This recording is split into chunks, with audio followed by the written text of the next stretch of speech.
Umemwambia find x. Kwa hiyo unapokuambia find x anamaanisha upate thamani ya hii x. Si ushanielewa? Hii x ni sawa na ngapi kwenye hii algebra yetu? Sawa? Kwa hiyo tunaanza kwanza kutoa njia. Solution. Ushanielewa? Solution.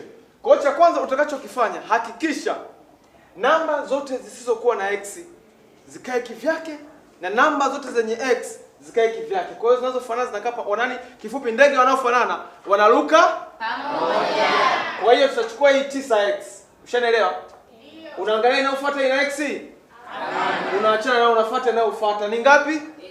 Lakini nyuma ya x kuna alama ya kujumlisha. Kwa hiyo hapa ni kujumlisha x. Ushanielewa? Ile namba hiyo baki ambayo ina x na yenyewe inaendelea kumbele. Ambayo ni ngapi? Hapa nyuma kuna nini?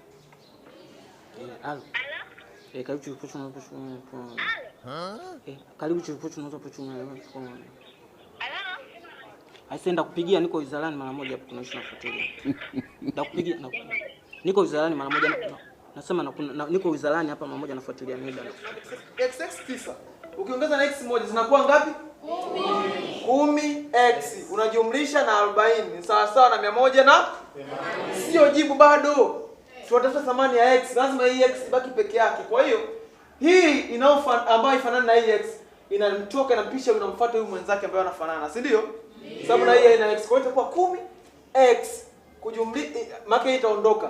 Ikivuka sawa sawa inabadilika alama, kama ni kujumlisha inakuwa kutoa, si ndio? Kwa hiyo itakuwa sawa sawa na 180 kutoa na 40.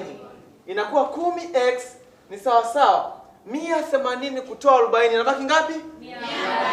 140. Ili upate thamani ya hii x peke yake, huyu tunamuondoa. Tunamuondoaje? Kwa sababu hapa hakuna alama yoyote. Unagawia kwa 10, unagawia kwa 10.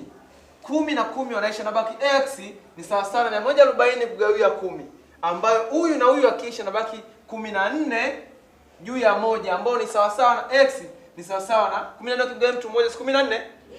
14. Kwa hiyo thamani ya x ni sawa sawa na 14.